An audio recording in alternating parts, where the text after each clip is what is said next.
আমাদের ডেকেছেন মন্ত্রী মশাই? হ্যাঁ রে শোন, কথা আছে। বলছি কি যে কদিন পরেই তো সরস্বতী পুজো। তাতে আর আমাদের কি?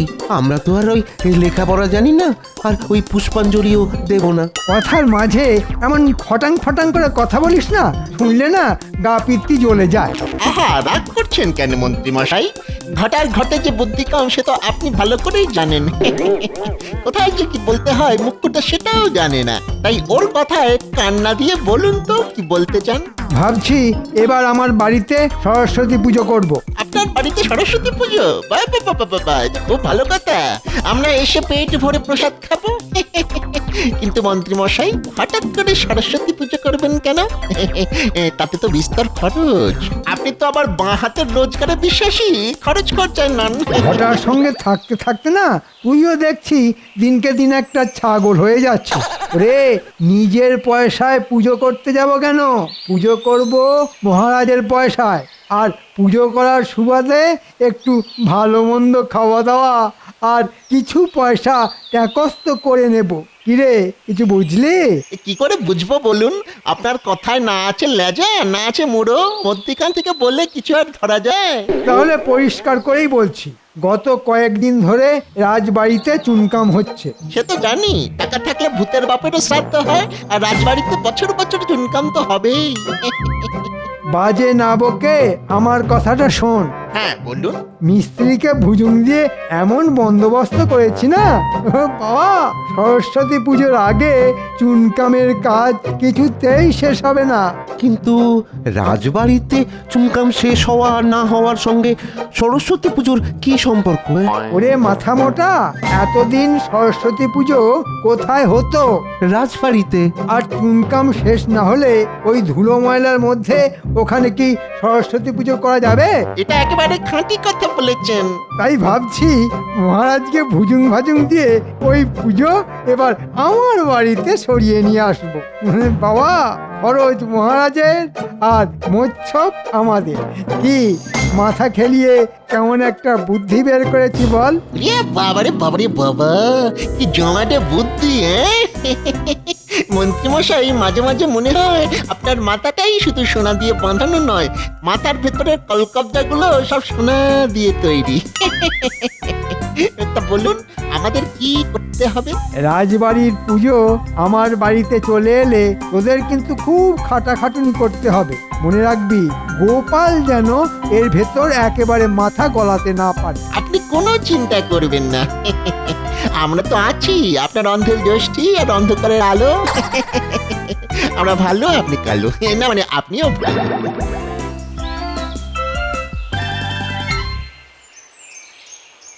গিন্নি, তাড়াতাড়ি ভাত দাও দেখি, আজ একটু সময় মতো রাজসভায় পৌঁছতে হবে বুঝলে। রাজসভায় আজ কি এমন কাজ আছে গো? বারে ভুলে গেলে? কদিন বাদেই তো সরস্বতী পুজো, সেই নিয়ে এই মহারাজ আজ আলোচনা করবেন বুঝলে।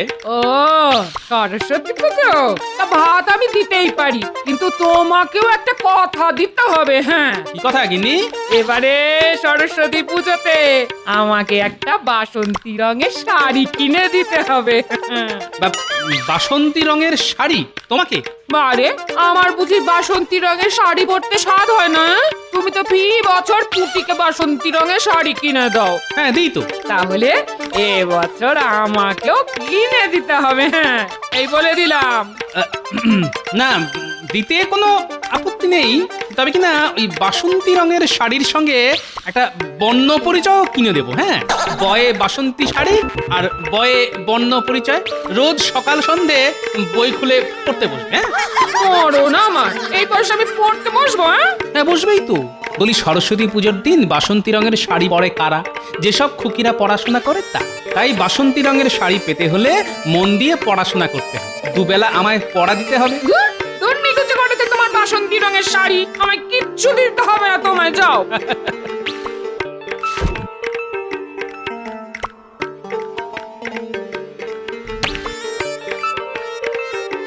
আরে ভাতের হাঁড়ি নামিয়ে নিয়ে চলে যাচ্ছ কোথায়? আরে ও গিন্নি, আমার ভাত। দেখছি আচ্ছা ঝামেলা, এক্ষুনি তো প্রলয় কাণ্ড ঘটিয়ে ছাড়বে। না, যেমন করি হোক শ্বশুর মশাইয়ের এই পাগল মেয়েটাকে ঠান্ডা করতে হবে। আরে গিন্নি, গিন্নি গো, আরে গোপাল দাদু, ও গোপাল দাদু। বোঝো, এদিকে গিন্নি, অন্যদিকে নাতি নাতনির দল। বল, কি বলবি? বলতে এসেছি যে কদিন বাদই তো সরস্বতী পুজো। তো অন্যবারের মতো এবারেও রাজবাড়িতে ঘটা করে সরস্বতী পুজো হবে তো? আরে আশ্চর্যের কথা শোনো, ঘটা করে সরস্বতী পুজো হবে না কেন?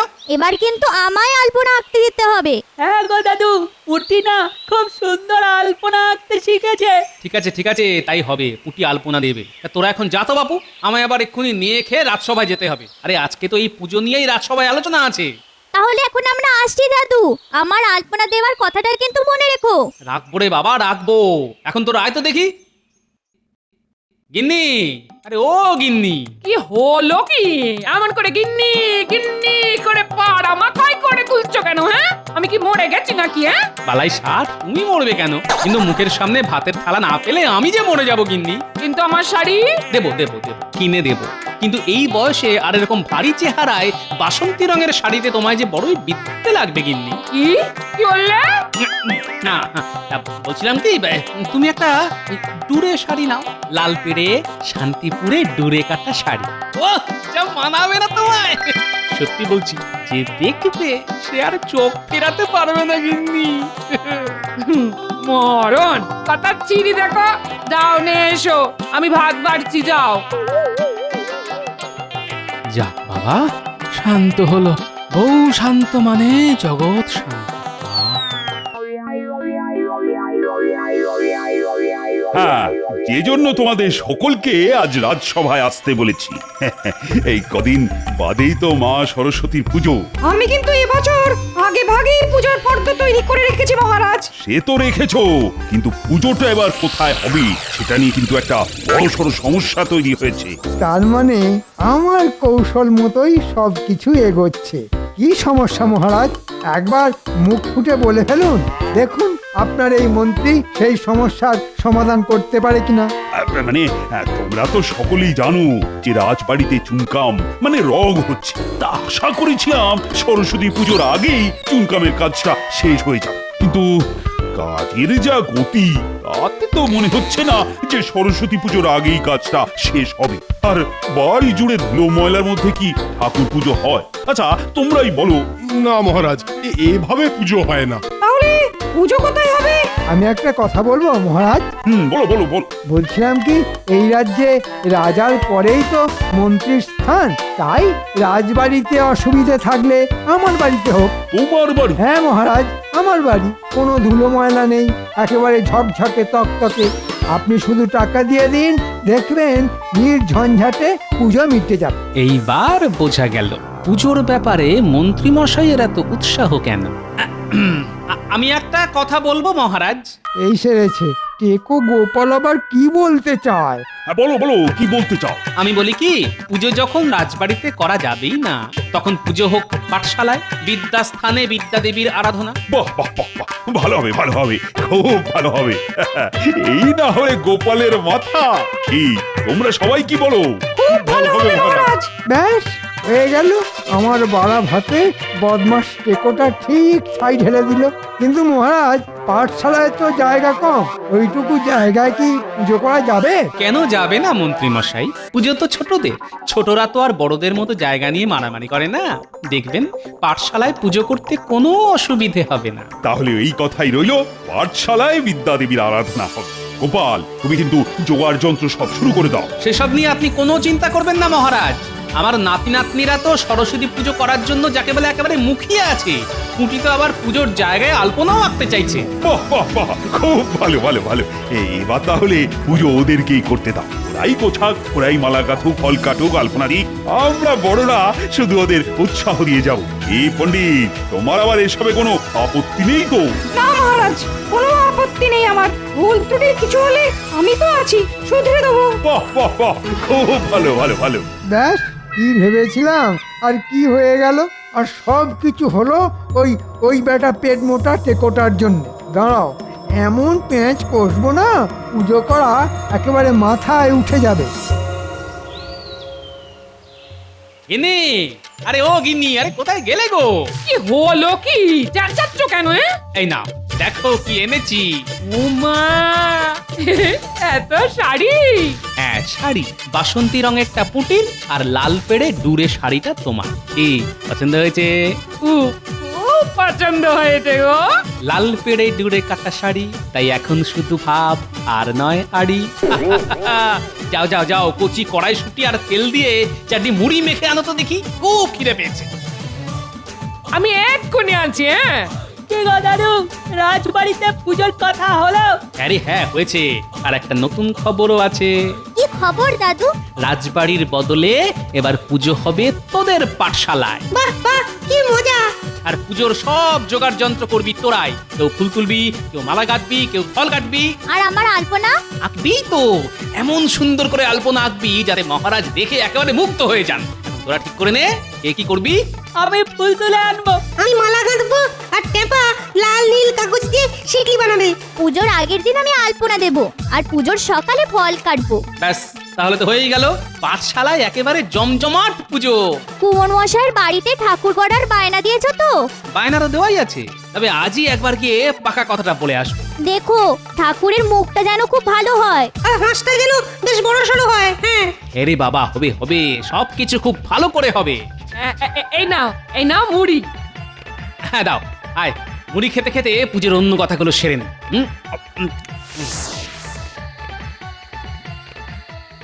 তাহলে আর কি হবে, চল ঘটা, শীতের সন্ধ্যায় কাঁথায় মুড়ি দিয়ে শুয়ে পড়ি। কেন কেন কাঁথা মুড়ি দিয়ে শোয়ার কথা আসছে কেন?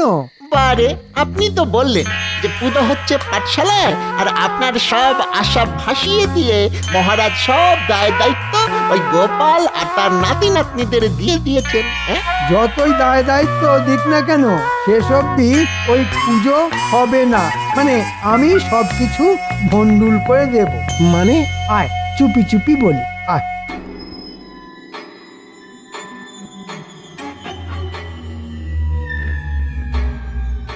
বাবারি বাবারি বাবা, কি বুদ্ধি! হ্যাঁ না মন্ত্রী মশাই, আগে বলেছিলাম আপনার মাথার ভিতরের কলকবজাগুলো সব সোনা দিয়ে তৈরি। এখন বলছি তার মধ্যে কটা হিরেও বসানো আছে।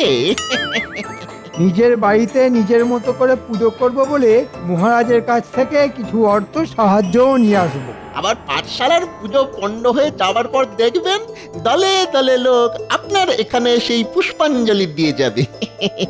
টেকো গোপাল এসব দেখবে আর আঙুল চুষবে। আচ্ছা আচ্ছা, ওই কুমোর কি আপনার এইসব শেখানো কথা বলতে রাজি হবে?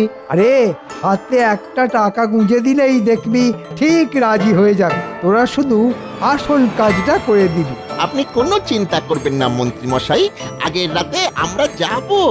আর তাহলে এখন আয়।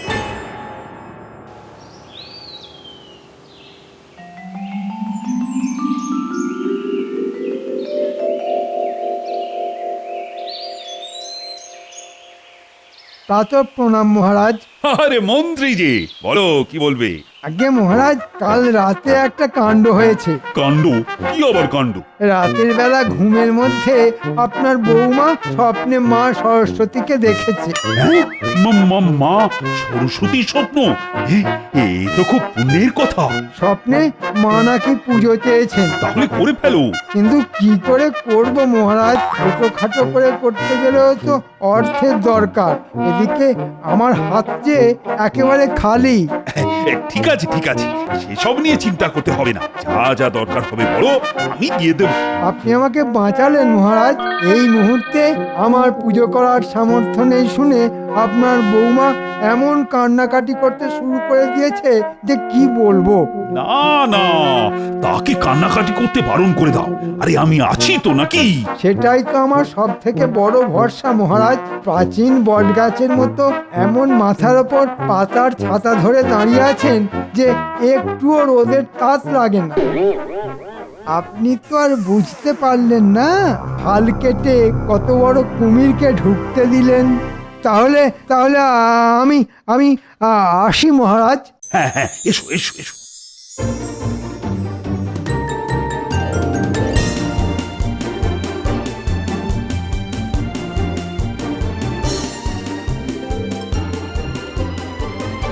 কি গো পোটো, মহারাজের বায়না দেওয়া প্রতিমার কাজ আর কত দূর? এই তো হচ্ছে, পুজোর আগের দিন সন্ধেবেলা পেয়ে যাবে। না না না না, সন্ধেবেলা নয়, বিকেল বেলাতে দিতে হবে। এবার এত তাড়াতাড়ি কেন? আরে এবার যে পুজোর দায় দায়িত্ব সব ছোটদের, আর ওদের খুব ইচ্ছে মনের মতো করে প্রতিমাকে সাজাবে। ঠিক আছে, বিকেল বেলাতেই দিয়ে দেব। আর দেখো প্রতিমার মুখটা যেন খুব ভালো হয়। ওসব নিয়ে কোনো চিন্তা করতে হবে না।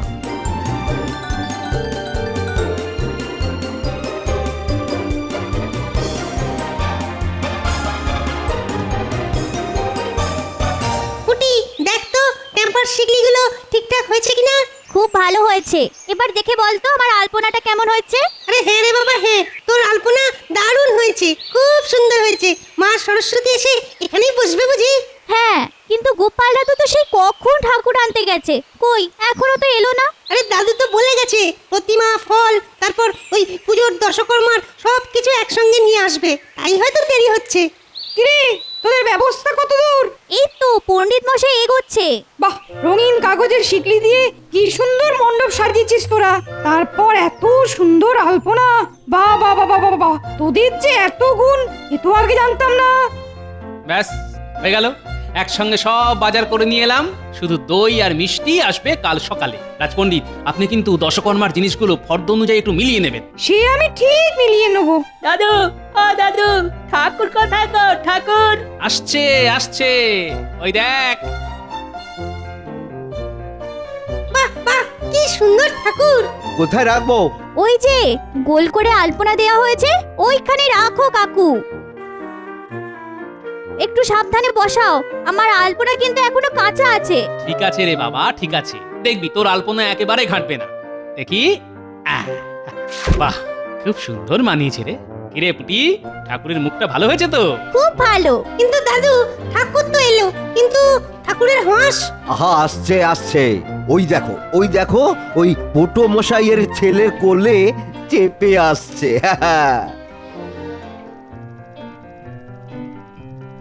বাহ, কি সুন্দর হাঁস, ঠিক যেন জ্যান্ত। তা পুজোর কেনাকাটা তো সব হয়ে গেল, এখন তাহলে যে যার বাড়ি চলে যা। কাল খুব ভোর ভোরে এসে মালা টালা দিয়ে সাজিয়ে ফল টল গুলো কেটে ফেলবি, কেমন? ঠিক আছে। ও গোপাল দাদু, তুমি তো দেখছি কোল থেকে হাঁসটাকে আর নামাতেই চাইছো না। ওটাকে ঠাকুরের পাশে রাখো না। বড় মিষ্টি হাঁস রে, তাই এখন এটাকে বাড়িতে নিয়ে যাই। কাল ভোরে যখন আসবো তখন এটাকে আবার কোলে করে নিয়ে আসবো।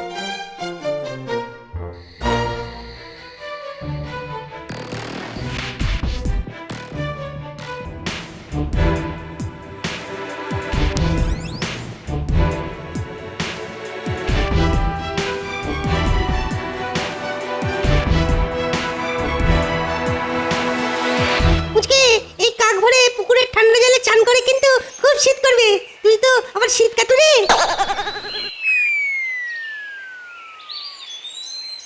আরে দেখ দেখ, মন্ত্রী মশাইয়ের বাড়িতে সরস্বতী পুজো হচ্ছে। আরে ঠাকুরটা ঠিক আমাদের পাঠশালার ঠাকুরের মতো দেখতে। হয়তো একই পোটো মশাই তৈরি করেছে। চল চল, তাড়াতাড়ি চল, আমাদের এখন অনেক কাজ।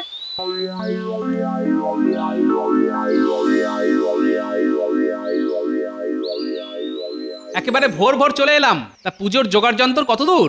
আর জোগাড় যন্তর, তাকিয়ে দেখো পাঠশালার প্রতিমাই নেই। হ্যাঁ, সে কি? তাহলে তো এক্ষুনি মহারাজকে খবর দিতে হয়। জানো গোপাল দাদু, মন্ত্রী মশাইয়ের বাড়িতেও এবার পুজো হচ্ছে, আর ঠাকুরটা নাকি ঠিক আমাদের ঠাকুরের মতো দেখতে। কি বললি? মন্ত্রী মশাইয়ের বাড়িতে পুজো হচ্ছে, আর সেই ঠাকুর দেখতে ঠিক আমাদের ঠাকুরের মতো? এদিকে আমাদের ঠাকুর কে বা কারা নিয়ে পালিয়ে গেছে। সে কি? তাহলে কি হবে? একবার মন্ত্রী মশাইয়ের বাড়ি চল তো দেখি। রাজপণ্ডিত, আপনি মহারাজকে গিয়ে ডেকে নিয়ে আসুন। দেখো গোপাল, মুখ সামলে কথা বলবে। তুমি কি বলতে চাও? আমি পাঠশালার প্রতিমা চুরি করে এনেছি? আহা, বটা ঘটা থাকতে আপনি আর নিজে হাতে করতে যাবেন কেন বলুন তো? গোপাল, তুমি কি জানো মহারাজ আমাকে এই পুজো করার অনুমতি দিয়েছেন? দাদু, ঠাকুর তো এনে ওই কাঁচা আলপনার উপর বসানো হয়েছিল। এটা যদি আমাদের ঠাকুর হয়, তাহলে কাঠামোর নিচে নিশ্চয়ই আলপনার দাগ লেগে থাকবে। তাহলে তো একবার কাজ করে দেখতে হয়। খবরদার, এই খবরদার, খবরদার, ঠাকুর কাজ করবি না। তোদের কাজ করতে গেলে তো ঠাকুরকে একটু কাজ করতেই হবে। এই এই তো কাঠামোর তলায় আলপনার সাদা রং লেগে রয়েছে, তার মানে এ ঠাকুর আমাদের। সাদা রঙের প্রমাণ হয় না যে এ ঠাকুর আমার নয়। এরম তো ওটোর বাড়ি থেকেও লেগে আসতে পারে। ভালো ভালো, খুব ভালো যুক্তি। কিন্তু মন্ত্রী মশাই ঠাকুর কিনে এনেছেন, কিন্তু সঙ্গে হাঁস নেই কেন? বেটার ছেলেরা ঠিক ডুবিয়ে ছেড়েছে দেখছি। তাই তো হাঁস নেই কেন? কি করে থাকবে? হাঁস তো আমার কোলে। এই দেখুন।